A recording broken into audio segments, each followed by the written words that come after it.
This is Agriculture Today, and I'm Shelby Varner with the K-State Radio Network. A cattle market update from Tyler Cozzens, director of the Livestock Marketing Information Center, kicks off today's show. He breaks down market prices for cattle and also explains how hay prices have changed from previous years. Continuing today's show are K-State's Nellie Hill-Sullins and Mia Reyes and Kansas Agritourism's Kelsey Wendling as they discuss research they are doing to understand agritourism in Kansas and what they can provide back to them. Another segment of Faces in Agriculture with Alec Tiemeyer of Washington County wraps up the show as he explains his niche meat product. That and more is coming up ahead.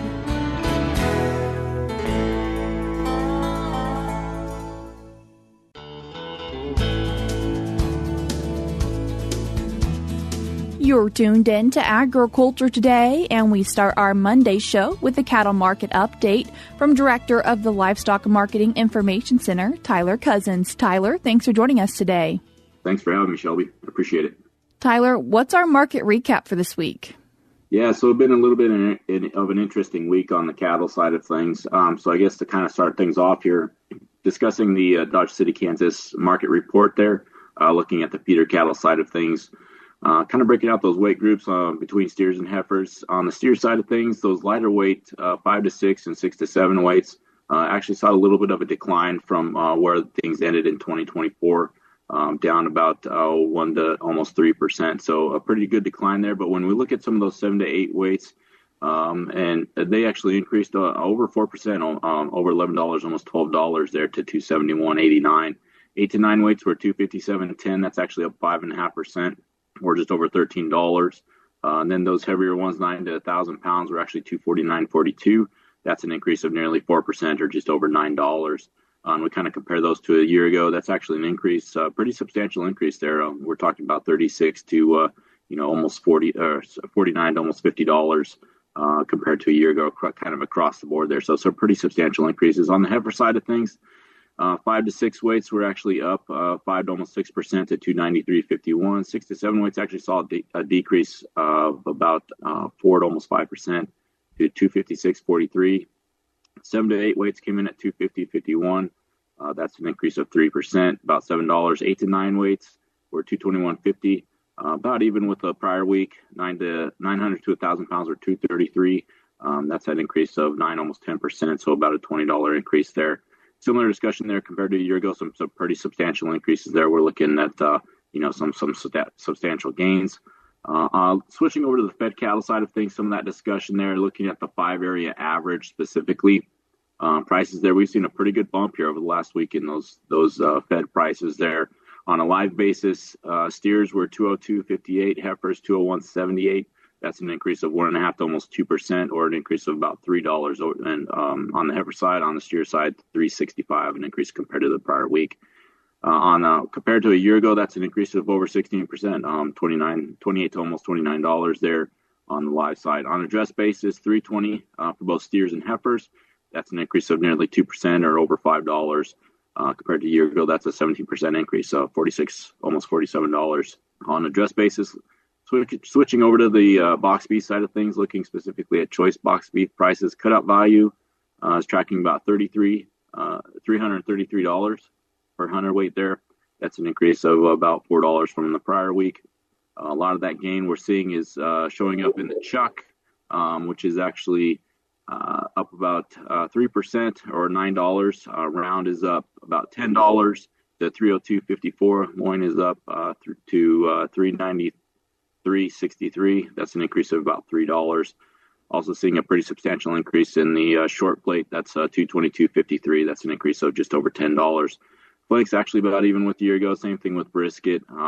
We saw a pretty good decline there in the rib value to $509.52. That's a decrease of about $18. A lot of that's probably just post-holiday purchasing and demand for those rib side of things. But if we compare that to a year ago, still some pretty substantial increases across the cutout value, though. Specifically, compared to a year ago, the cutout value is actually up about $38. That's almost 13%. So a pretty good increase there in the box beef side of things. And when we think about cattle, an important input, hay. And today, Tyler, giving us a rundown of what we're seeing for hay prices. Sure. Yeah. So I think it's kind of one of those timely things. We've had some reports come out from USDA NASS as far as information on hay prices and supplies. We don't have quite all the hay prices for 2024, but we do have some of the production and supply side of things there. So I kind of wanted to walk through some price discussion here and then some supply things here. So I guess to kind of start things off here, nationally, hay prices for both alfalfa and other hay. So other hay is basically anything that is not alfalfa hay. Those prices have actually been on a downward trend here since April of 2023 when prices most recently peaked. Both alfalfa and other hay prices are currently at 4-year lows, so tracking quite a bit lower there, actually tracking near or below the 5-year average as well. So we've seen a strong decline in hay prices over the last several months.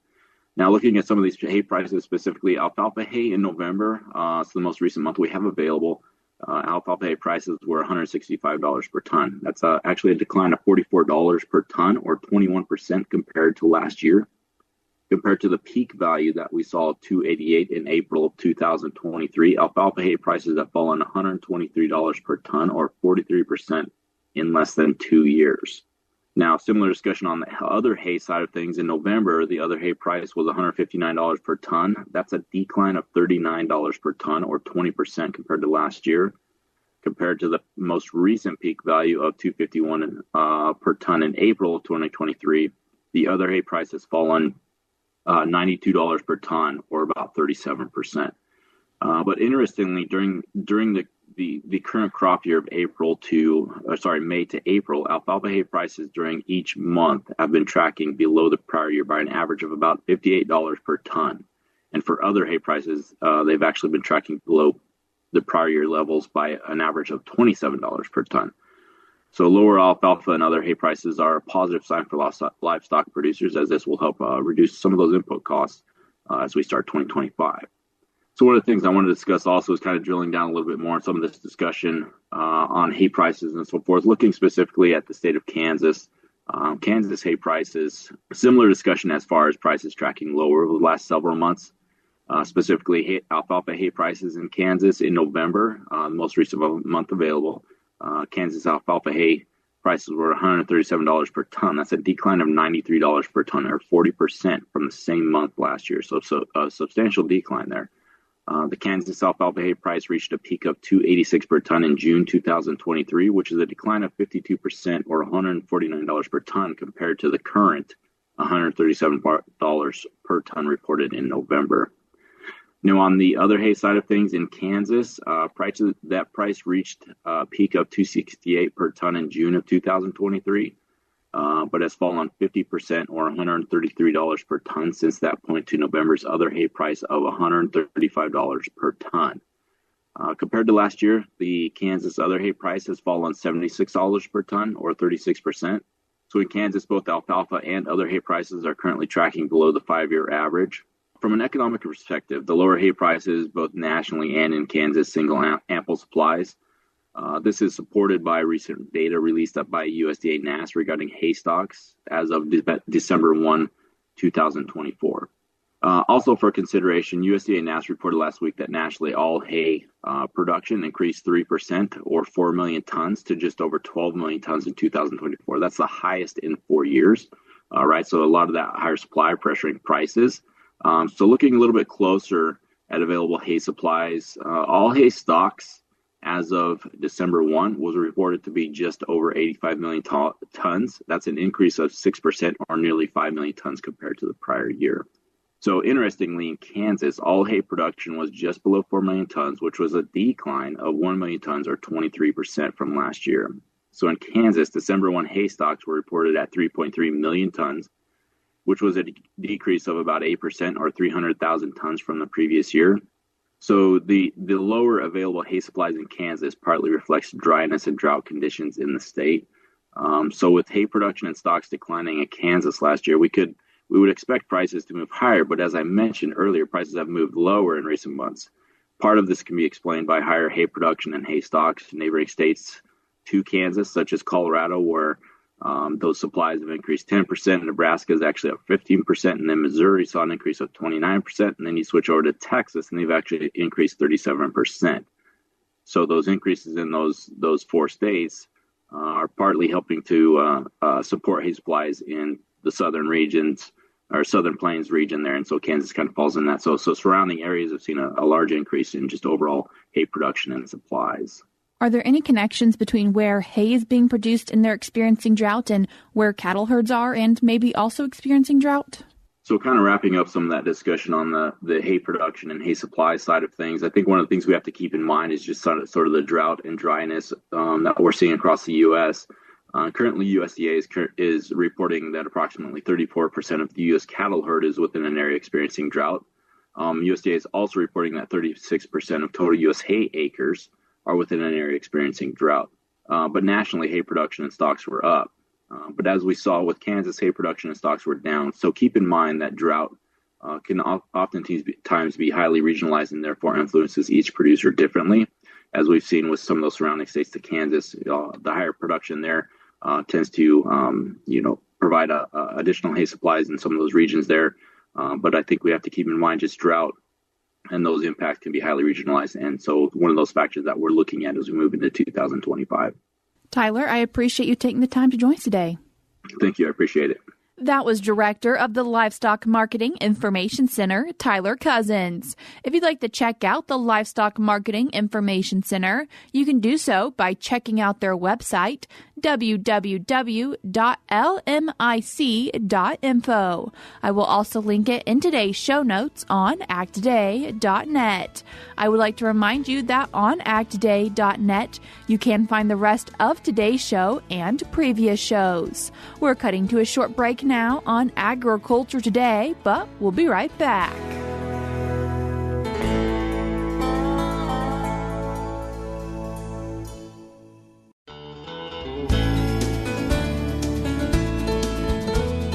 You're tuned in to Agriculture Today, and we continue our Monday show talking about agritourism in Kansas with K-State Assistant Professor in Agricultural and Natural Resources Communications, Nellie Hill-Sullins, Graduate Research Assistant in Communications and Agricultural Education at K-State, Mia Reyes, and Kansas Agritourism Program Manager, Kelsey Wendling.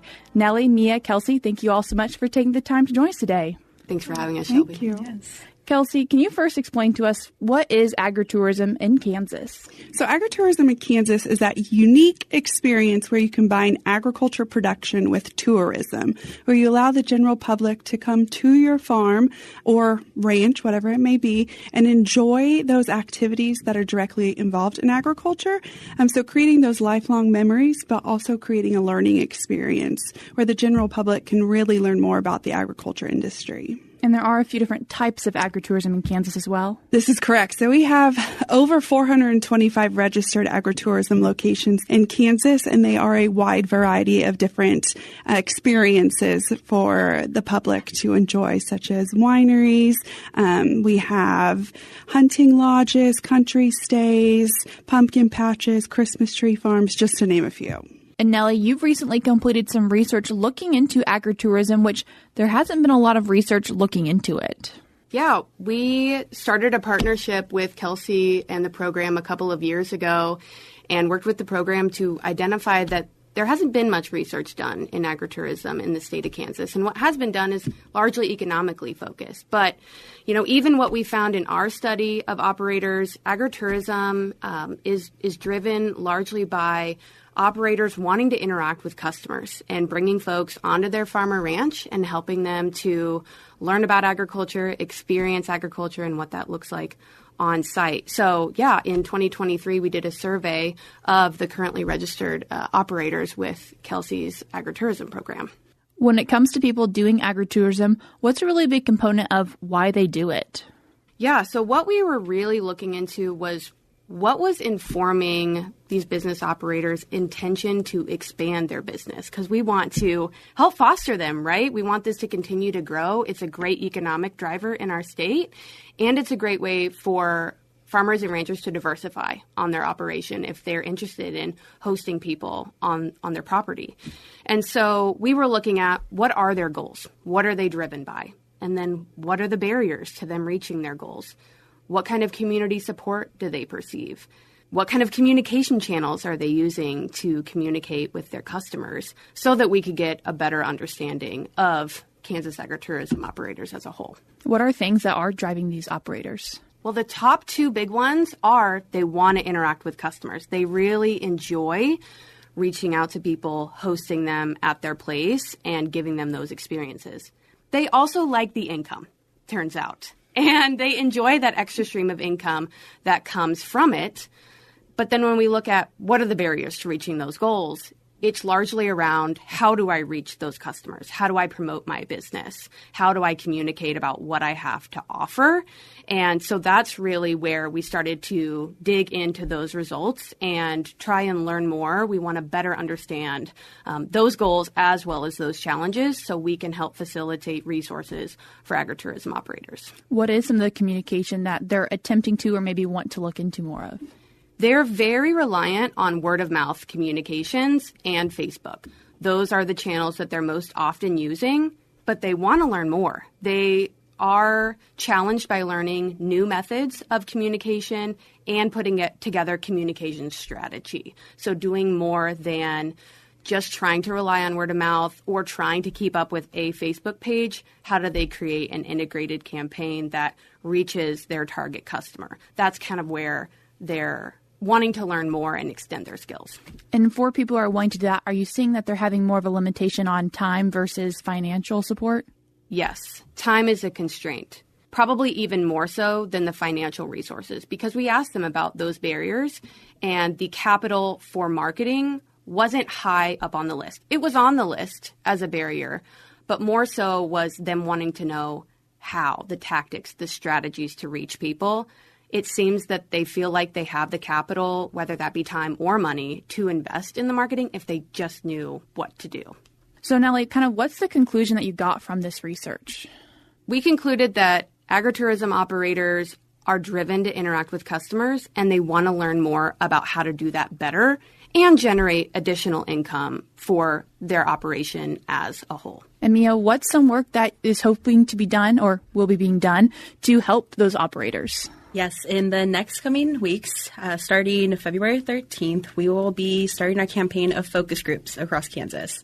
So there'll be 14 focus groups all across the 6 regions, starting out in Garden City and ending in Parsons. Those are going every Thursday, Friday.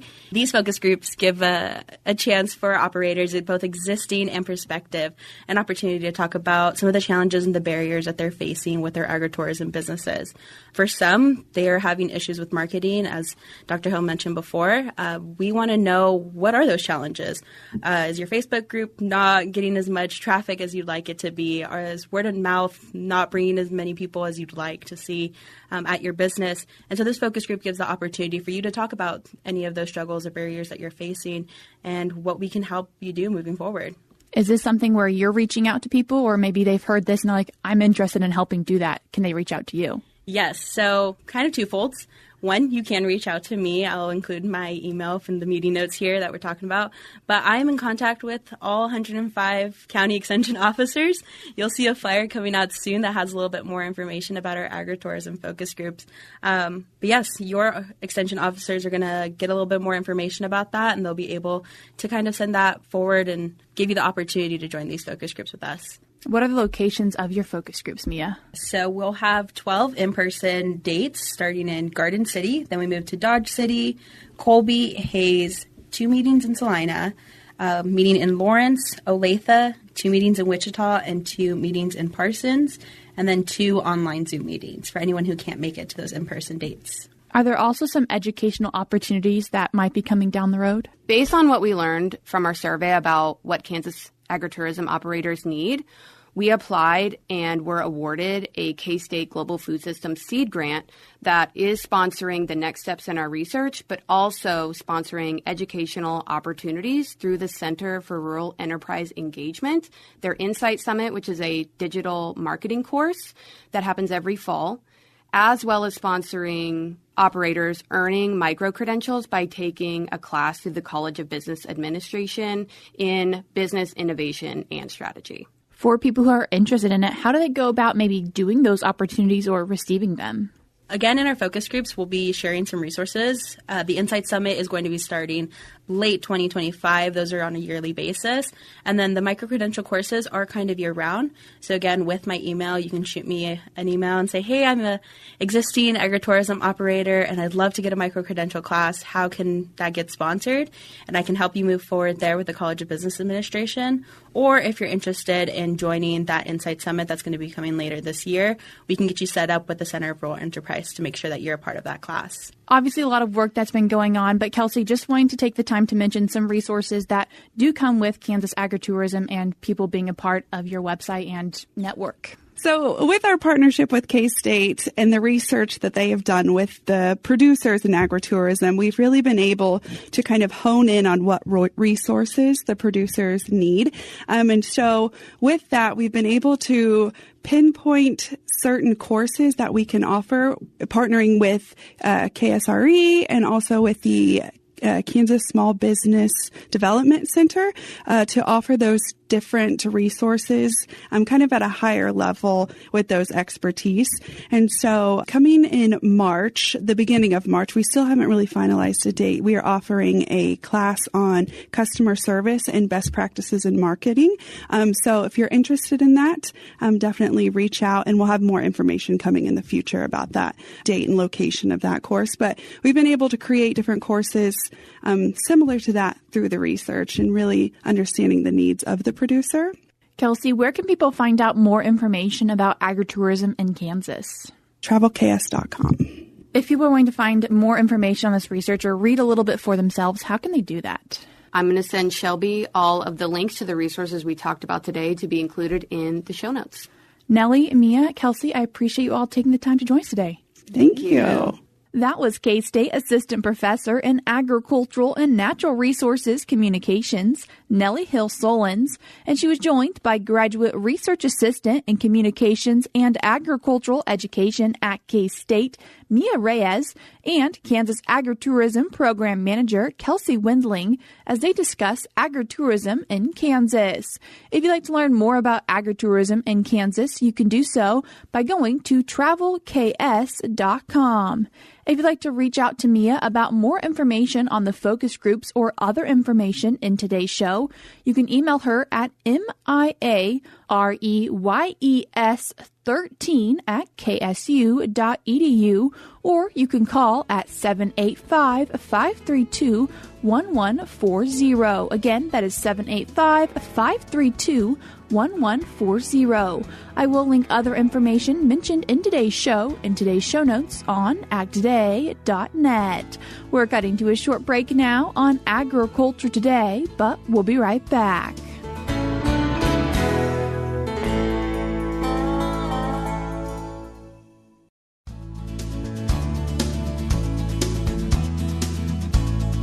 You're tuned in to Agriculture Today, and we end our Monday show talking with someone involved in agriculture in Washington County, Alec Tiemeyer. Alec, thanks for joining us today.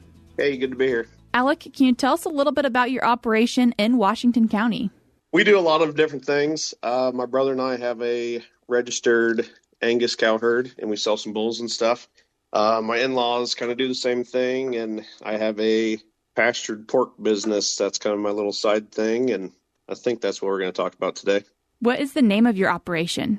Eat Meats. Meats, that'd be me and my wife's initials. I think she came up with that one night, and it just kind of stuck. So, what have been some challenges with Eat Meats? I would say finding customers. Not maybe finding customers as a whole, but finding the right customers. We do a little bit more of a niche type meat product. We have some more heritage type cross pigs, and we charge a little bit more than commodity pork, but we've had a really good following from the local community, and we sell as far as to Kansas City, and actually have some friends that live in Colorado that buy from us. So just getting hold of your customers and finding who's after your product. How have you found those customers? A lot of word of mouth.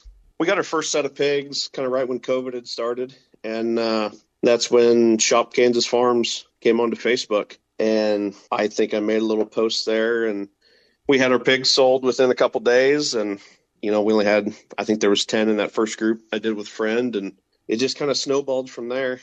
advertising wise, we have our little business page on Facebook, and if I have an extra hog that hasn't been sold yet, I'll post it on my personal Facebook page or something. But I haven't done a whole lot with marketing, but it's working, I guess. So what have been some things that have been important to your success when it comes to raising these hogs?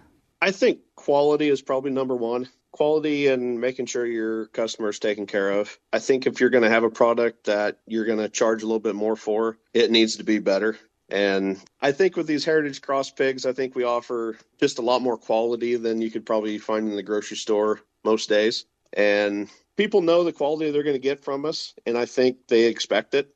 And we have to hold that and, keep our standards high and keep a product that people are after.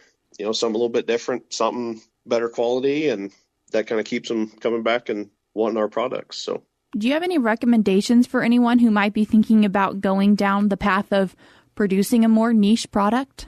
I think if you're going to have kind of a niche product, you need to know your costs. And I think that reflects a lot on how you market your product and how you price things.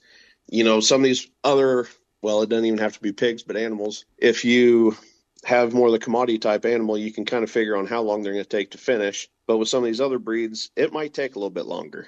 It takes a little bit of trial and error on figuring out how long stuff takes. And I don't think I'd start real big. And we didn't. We started with 10, and I raised a lot of litters of pigs at a time. And it just took a little while to kind of get stuff figured out. And it's changing every day still. But you got to know your costs. It's fun to have your own animals and put them in the freezer, and it can be whatever it is. But if you're going to have a business, it needs to be that. It needs to be a business and not just a hobby. So that's been one of my deals for sure. What are you looking forward to in agriculture?